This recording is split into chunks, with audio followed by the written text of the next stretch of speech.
Assalamualaikum warahmatullahi wabarakatuh. Innal hamdalillah nahmaduhu wa nasta'inuhu wa nastaghfiruh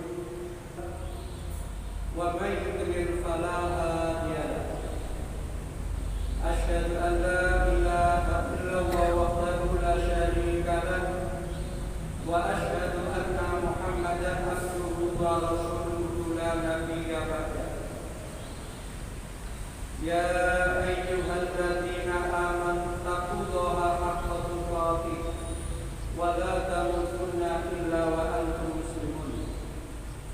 Ya ayyuhan nasu taqu rabbakum alladzi khalaqakum min nafsin wahidah wa khalaqa minha zawjaha wa bassa minhuma rijalan katsiran wa nisaa'a wattaqullaha alladzi tasaaluna bihi wal arham innallaha kana 'alaikum raqiba.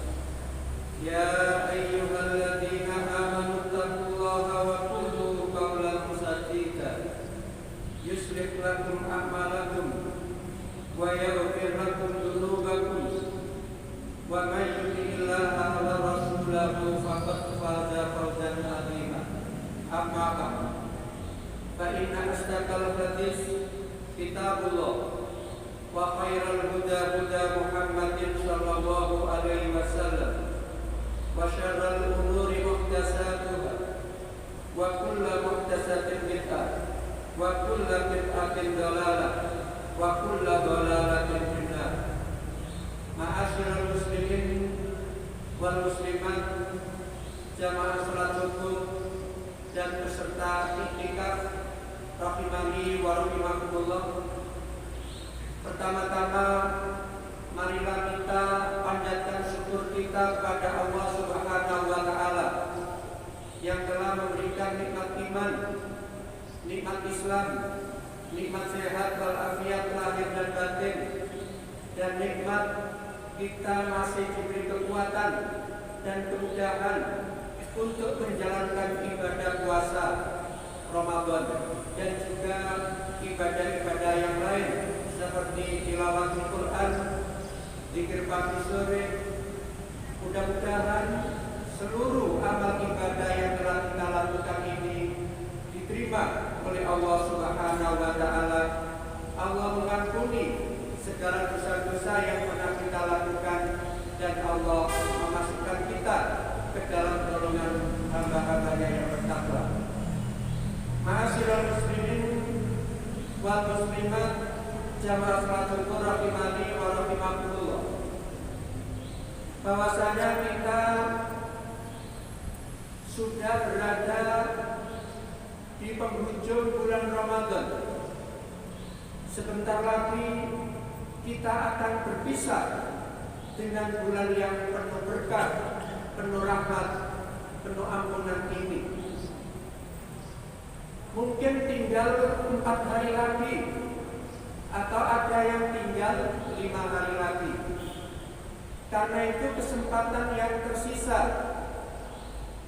4 hari lagi ini hendaklah kita gunakan sebaik-baiknya untuk mendekatkan diri kepada Allah Subhanahu wa taala, untuk melakukan ibadah dan ketaatan. Karena kita tidak tahu apakah Lailatul Qadar itu sudah muncul atau belum. Karena Nabi sallallahu alaihi wasallam menyatakan, taharraw Lailatul Qadri fil asril awakhir min Ramadan. Carilah Lailatul Qadar itu di 10 hari akhir di bulan Ramadan. Sehingga waktu yang tersisa ini jangan-jangan Lailatul Qadar adalah yang ada di akhir-akhir ini. Sehingga ketika amal ibadah kita yang telah kita kerjakan bertepatan dengan Lailatul Qadar akan mendatangkan ampunan Allah terhadap kita, akan melipat gandakan pahala-pahala kebaikan kita, sehingga kita akan mendapatkan curahan rahmat darinya. Ma'asyiral muslimin wal muslimat jamaah salat zuhur rahimani wa rahimakumullah. Kemudian juga ibadah lain yang sangat penting yang Allah wajibkan kepada kita di penghujung bulan Ramadan ini adalah zakatul fitri, atau orang kita menyebut zakat fitrah.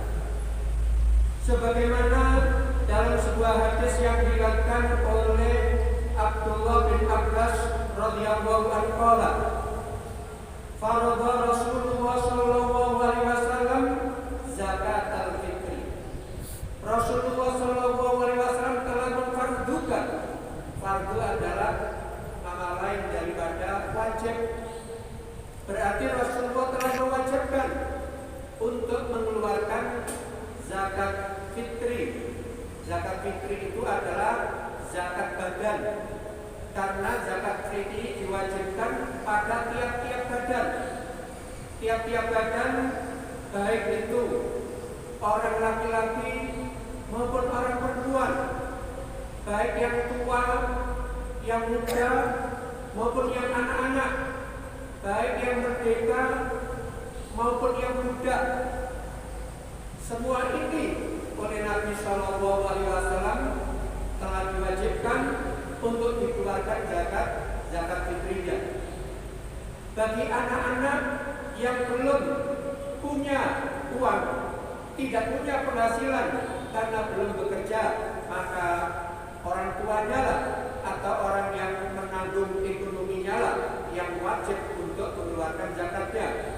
Begitu juga bagi seorang istri yang tidak bekerja, maka suami yang wajib mengeluarkannya. Begitu juga bagi para hamba, para budak, maka tuannya yang wajib mengeluarkan zakat fitri tersebut.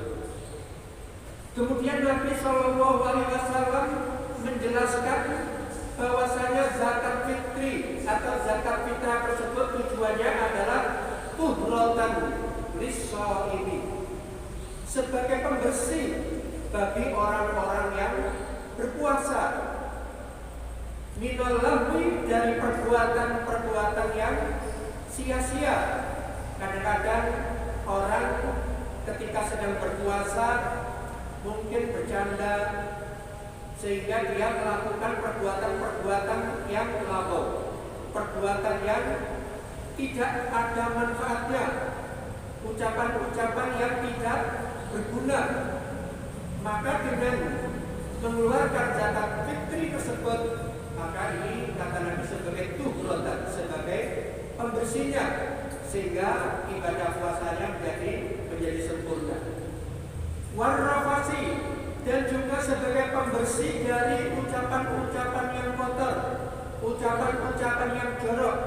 Kadang-kadang orang puasa emosi lalu mengatakan dengan kata-kata yang tidak baik, atau kadang-kadang dia bercerita-cerita namun cerita-ceritanya itu mengundang nafsu syahwat, maka ini termasuk adalah rafas.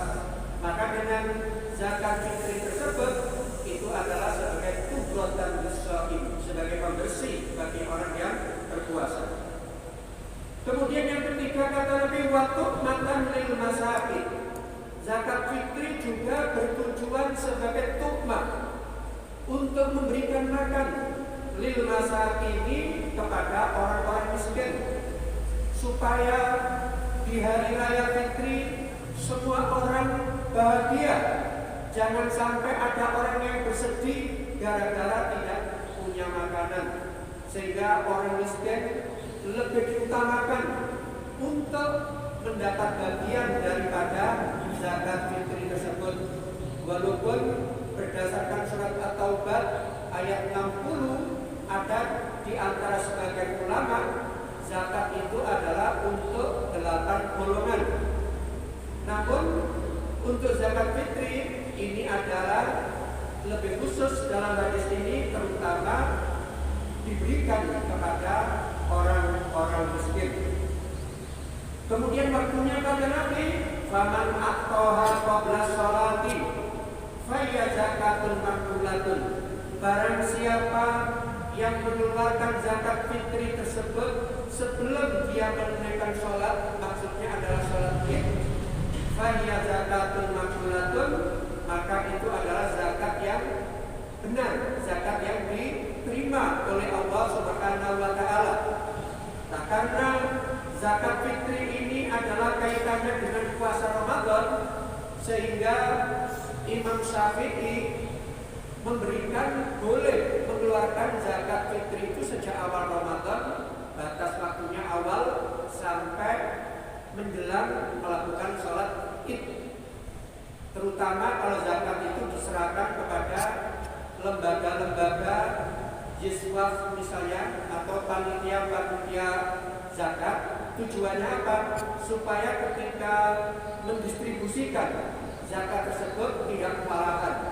Sebab kalau malam hari raya, apalagi paginya misalnya, itu agak repot baginya. Tapi kalau dibagikan jauh-jauh sebelumnya, misalnya mulai sekarang 4 hari lagi, maka ini akan memudahkan panitia di dalam bekerja, di dalam mengumpulkan, kemudian mendata siapa saja yang berhak, kemudian membagi-bagi, menyalurkan zakat tersebut. Itu akan lebih mudah. Walaupun kalau di zaman Nabi itu karena diserahkan secara langsung, itu adalah seperti kata Ibnu Umar, kami para sahabat biasa mengeluarkan zakat fitri itu adalah 2 hari sebelum Id, 2 hari.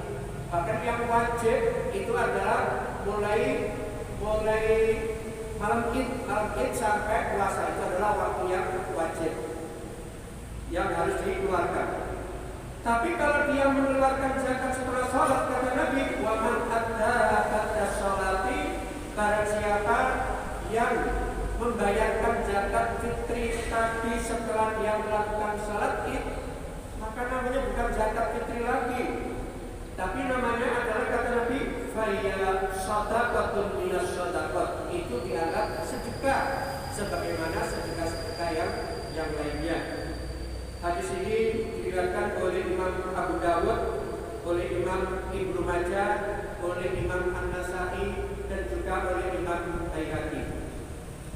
Ma'asyiral muslimin wal muslimat, jamaah salat subuh yang dirahmati Allah Subhanahu wa taala.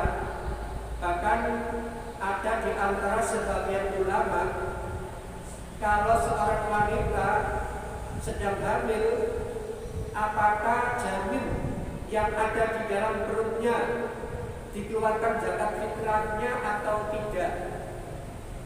Maka kalau usia janin yang ada di dalam kandungan ibunya itu sudah 4 bulan lebih, artinya sudah ditiupkan ruh, sudah bernyawa, sudah bergerak, maka seperti pendapat sahabat Utsman bin Affan radhiyallahu an, beliau mengeluarkan zakat janin yang ada di dalam perut ibunya tersebut. Kenapa? Karena sudah dihidupkan roh, karena sudah ada nyawa di dalam janin tersebut, dan ini berarti sudah menjadi makhluk hidup walaupun belum muncul di dunia, masih berada di rahim. Tapi ada juga karena dia masih belum menjadi penduduk bumi, masih berada di dalam rahim, maka tidak mewajibkan. Nah, maka dalam masalah ini adalah masalah yang khilaf di antara para sahabat, sehingga sebagai tindakan hati-hati kalau mengeluarkan adalah lebih baik hitung-hitung, seandainya tidak wajib, maka mengeluarkan itu adalah terhitung sebagai sedekah, karena dalam zakat ini mengandung manfaat sosial, yaitu membantu orang-orang fakir, orang-orang miskin tadi, terutama kalau dia ekonominya kelapangan. Beda dengan orang yang ekonominya pas-pasan, apalagi kekurangan, maka yang demikian itu tidak apa-apa seandainya milih yang tidak wajib mengeluarkan. Tapi kan zakat ini misalnya dia tidak punya, kemudian pada malam itu dia mendapatkan zakat dari temannya, maka dia menjadi orang punya. Karena kata Nabi, selama dia punya persediaan makan di hari raya Id, yaitu tanggal 1 Syawal, lalu lebih dari itu, maka dia berkewajiban untuk mengeluarkannya.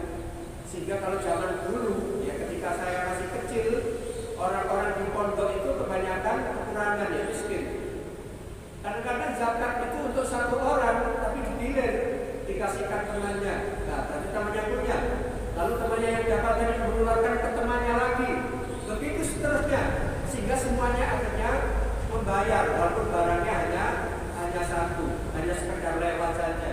Nah, itu juga termasuk menggugurkan daripada kewajiban membayar zakat tersebut.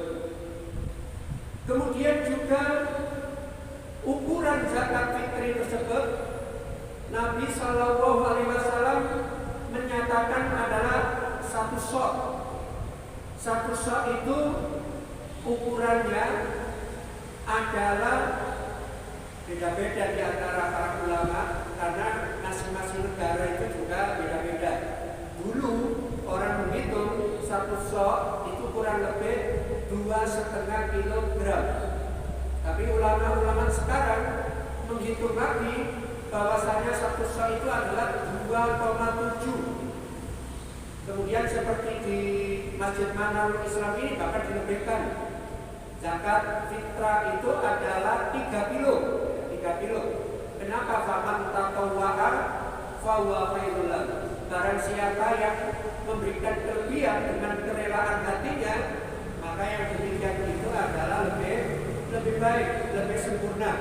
Jadi kalau kita mengeluarkan zakat fitrah itu seberat 3 kilogram, maka yang demikian itu adalah lebih sempurna. Tapi batas minimal itu adalah 2,5 kilogram.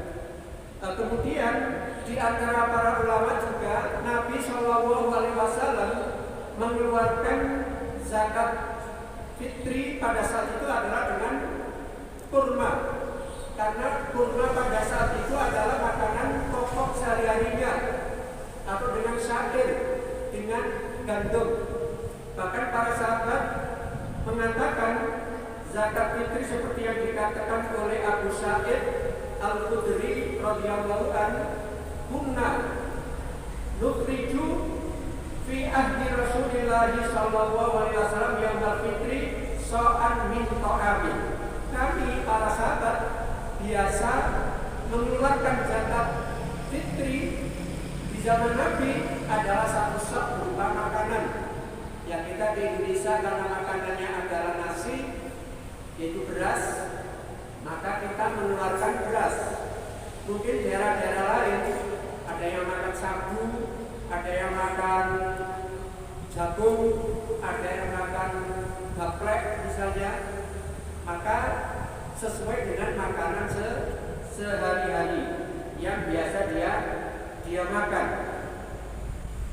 Nah, inilah mayoritas ulama di dalam menentukan zakat fitri tersebut, termasuk Imam Syafi'i, begitu juga Imam Hambali, juga Imam Maliki. Tapi Imam Hanafi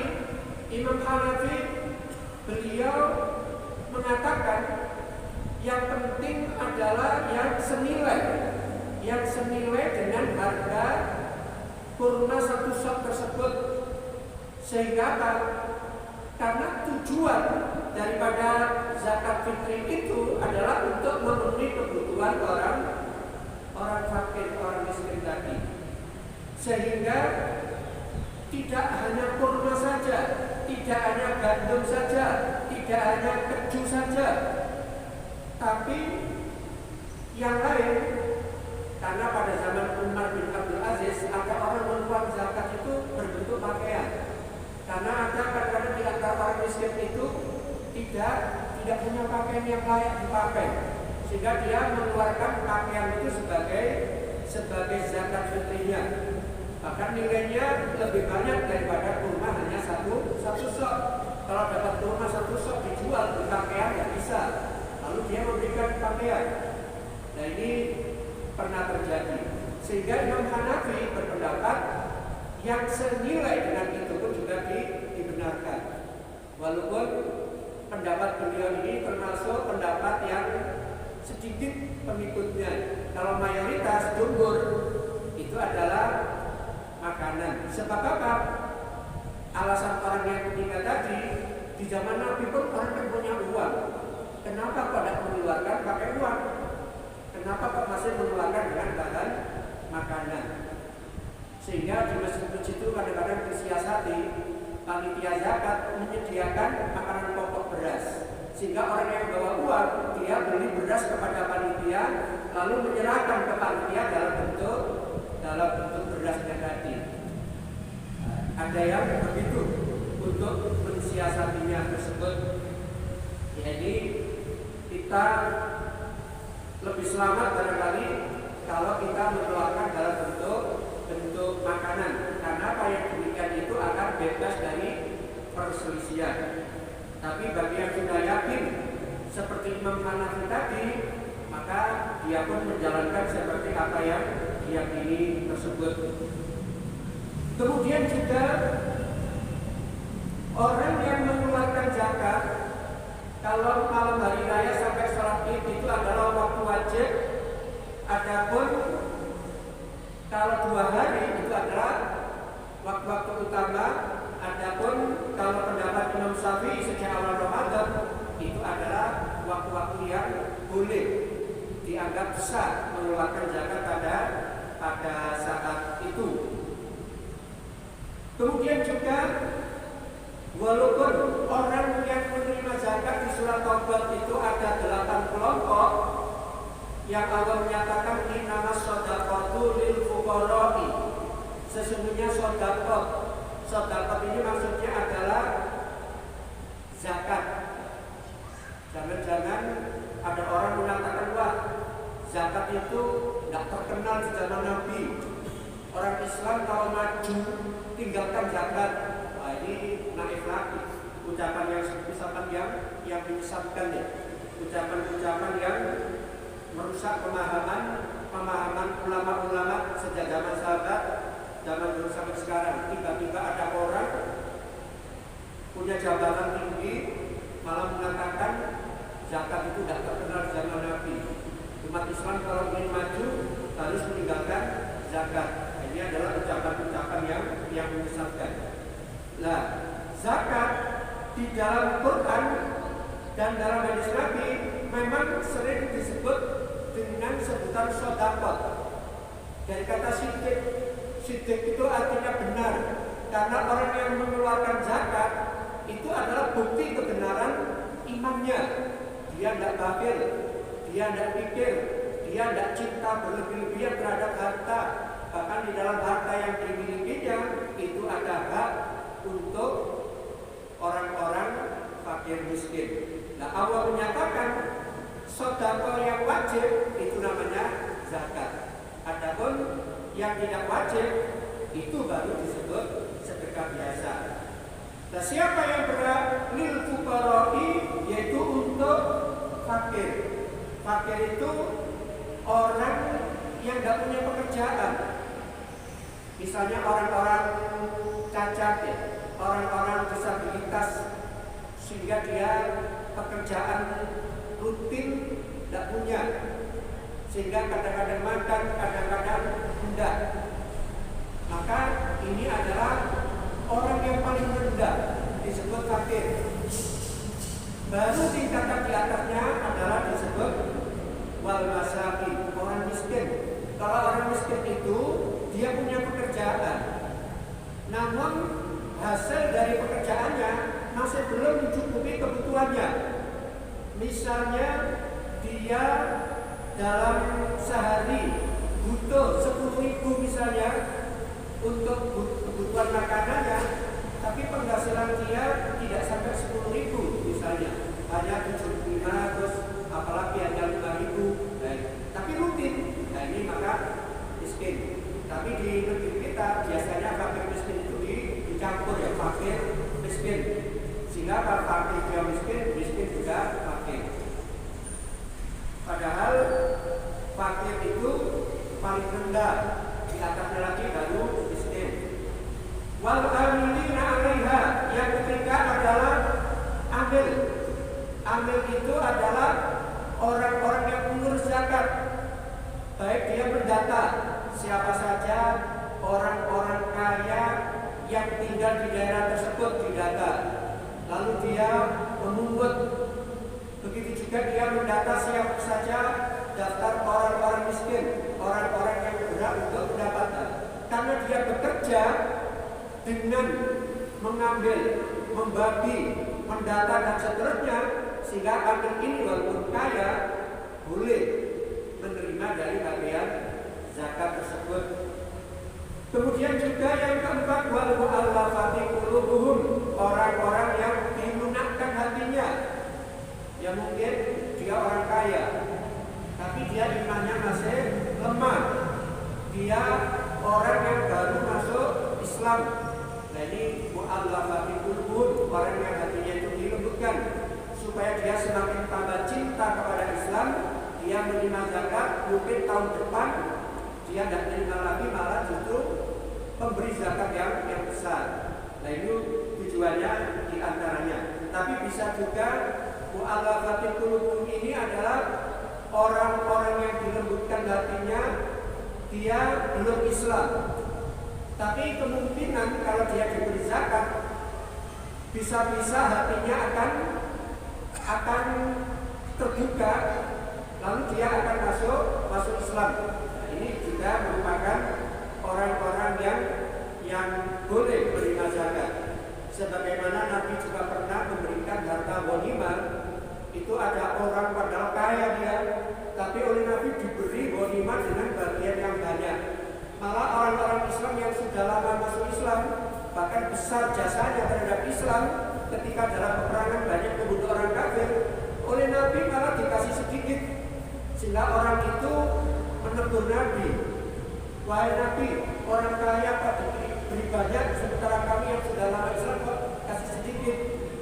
Bahkan ada yang lebih keras menegur Nabi, wahai Muhammad, adillah kamu, ini pembagian tidak adil. Masa yang kaya kasih banyak, malah yang miskin tidak dapat. Ini yang menegur Nabi dengan keras. Sampai-sampai Nabi dengan menahan marah, kalau saya dikatakan tidak adil, siapa yang adil? Nabi itu membagi berdasarkan perintah dari Allah.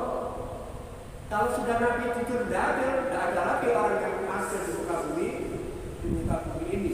Nah ini akhirnya apa? Akhirnya orang-orang itu diingatkan, sudah kamu milih apa? Kalau kamu milih harta, saya kasih harta, tapi saya akan pulang ke Mekah, ke tempat kelahiran saya. Lebih besar mana? Nikmat aku bersamamu atau nikmat harta bersamamu? Baru orang sadar keberadaan Nabi tinggal di kota Madinah itu adalah nikmat yang sangat besar. Mereka dapat hidayah karena Nabi. Mereka dapat bimbingan ke jalan yang lurus karena Nabi. Sementara orang yang dapat banyak, orang Mekah, di sana Nabi tidak tinggal di situ.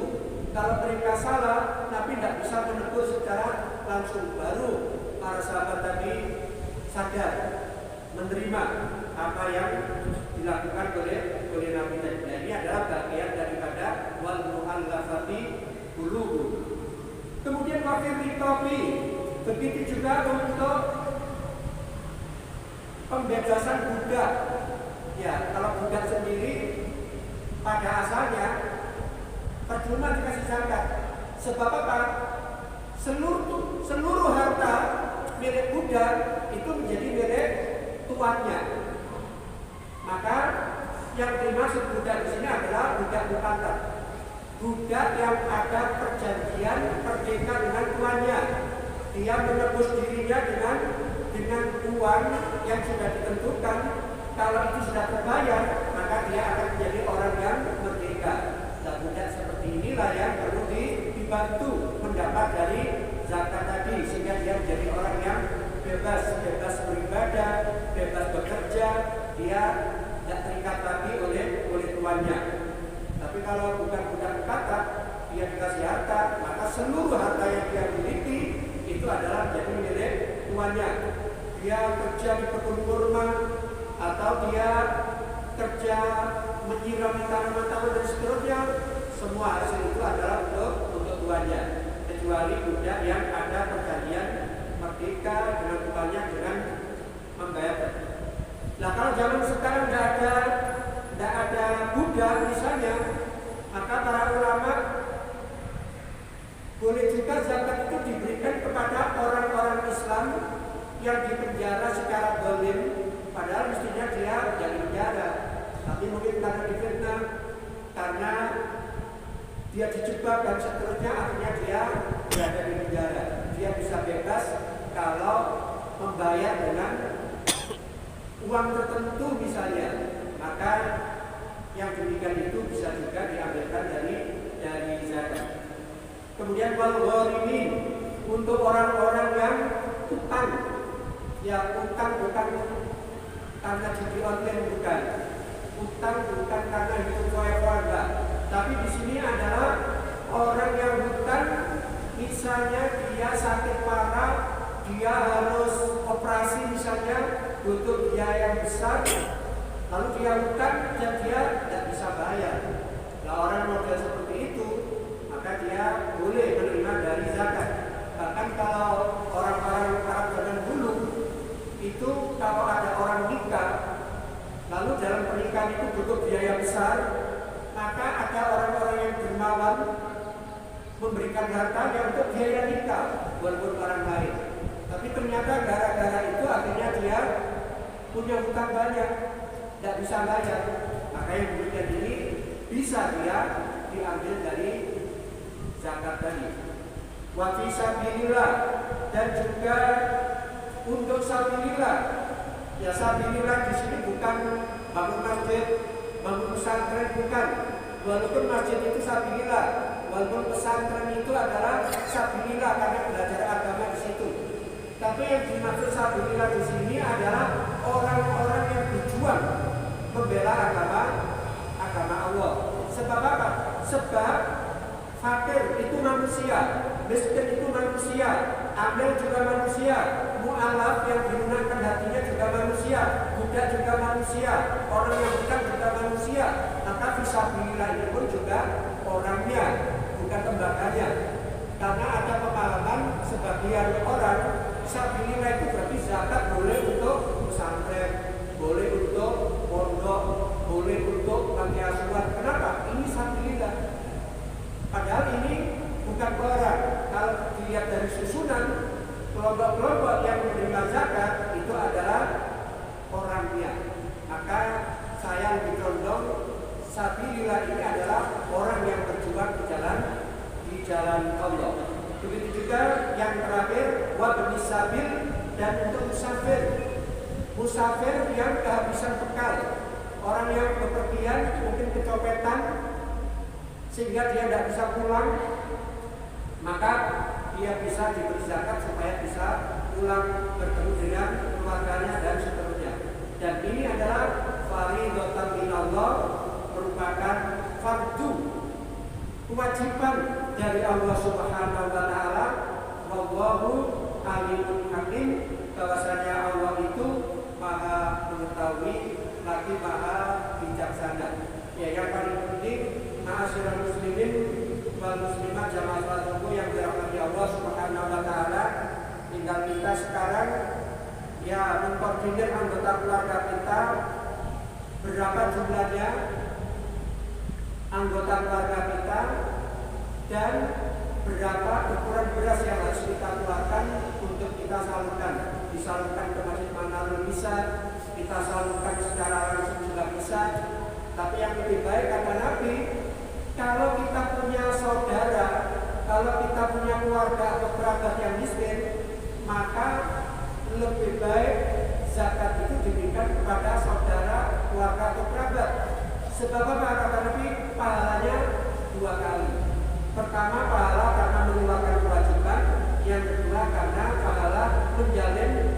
hubungan silaturahim, hubungan kekeluargaan, sehingga juga tepat sasaran. Apalagi kalau dia sebagai seorang muslim